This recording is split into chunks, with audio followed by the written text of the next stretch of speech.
Hello everyone, back to GK by CV.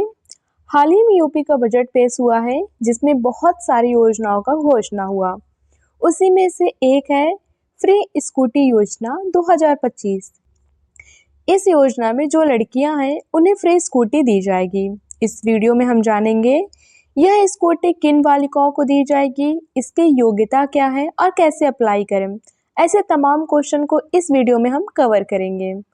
अगर आप हमारे चैनल पर नए हैं तो प्लीज चैनल को सब्सक्राइब, वीडियो को लाइक, कमेंट और शेयर करें। योजना का नाम है रानी लक्ष्मीबाई स्कूटी योजना। इसके लिए जो बजट स्वीकृत हुआ है वो हुआ है 400 करोड़ का और सेशन है 2025 और 26 का। बजट को पेश किए हैं वित्त मंत्री सुरेश खन्ना। योग्यता है 12th पास, ग्रेजुएशन अथवा पोस्ट ग्रेजुएशन। जो 12th पास हो चुके हैं, ग्रेजुएशन कर रहे हैं, पोस्ट ग्रेजुएशन कर रहे हैं, वो सभी इस योजना के लिए योग्य होंगे। और स्थान जो है वो केवल उत्तर प्रदेश का होगा। मतलब अगर आप यूपी के निवासी होंगे तभी इस योजना के लिए आप योग्य होंगे। इसके बाद हम जानेंगे इस योजना के लिए कौन कौन योग्य हैं। रानी लक्ष्मीबाई स्कूटी योजना के तहत प्रदेश के मेधावी बालिकाओं को फ्री स्कूटी प्रदान की जाएगी। स्नातक एवं परिस्नातक की पढ़ाई कर रही छात्राओं को फ्री स्कूटी प्रदान की जाएगी। वर्तमान समय में कक्षा 12वीं की जो विद्यार्थी हैं अच्छे अंकों से उत्तीर्ण होती हैं तो इस योजना के अंतर्गत पात्रता मानी जाएंगी। यानी अगर आप अभी 12th कर रहे हैं और 12th में आपके परसेंटेज 75 या 75 से ऊपर आते हैं तो आप इस योजना के लिए योग्य होंगे, और अगर 75 से नीचे आते हैं तो आप इस योजना के पात्र नहीं होंगे।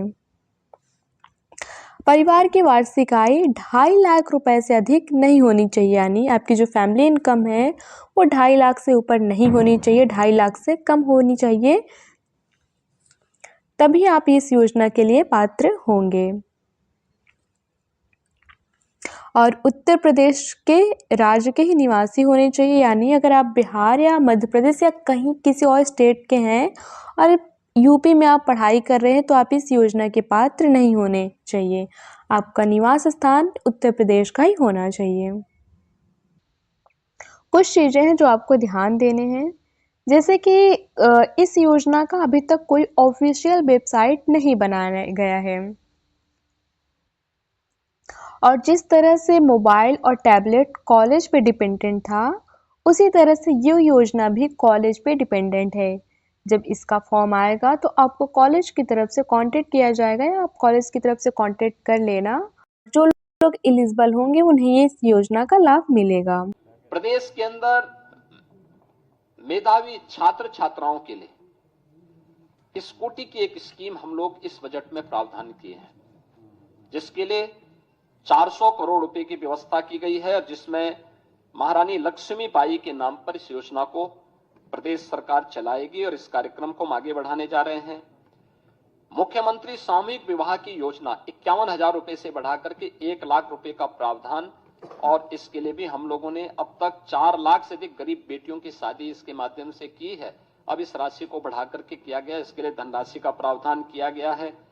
इसके अलावा अब तक विधवा पुनर्विवाह में जो प्रोत्साहन राशि थी 11,000 थी और जो निराश्रित महिलाएं थी उनकी पुत्रियों के लिए जो सहायता दी जाती थी उसकी राशि 10,000 थी। अब इसको ही बदल करके हमने उसको 1-1 लाख कर दिया है। 1-1 लाख की राशि हम लोग विधवा विवाह के लिए यानी पुनर्विवाह के लिए और विधवा महिलाओं की यानी निराश्रित महिलाओं की जो पुत्रियां थी उनकी शादी के लिए भी अनुमन्य सहायता की राशि को 1 लाख रुपए तक करने के लिए हम लोगों ने कार्य किया जा रहा है, प्रावधान किया गया है। मुझे बताते हुए प्रसन्नता है कि इस बजट में हम लोगों ने उत्तर प्रदेश के अंदर 7 जनपदों वाराणसी, मेरठ, प्रयागराज, गोरखपुर, कानपुर, झांसी, आगरा में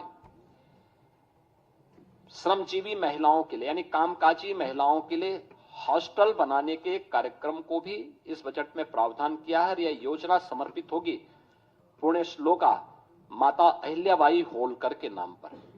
माता अहिल्याबाई होलकर का ये 300वां जन्म जयंती वर्ष है।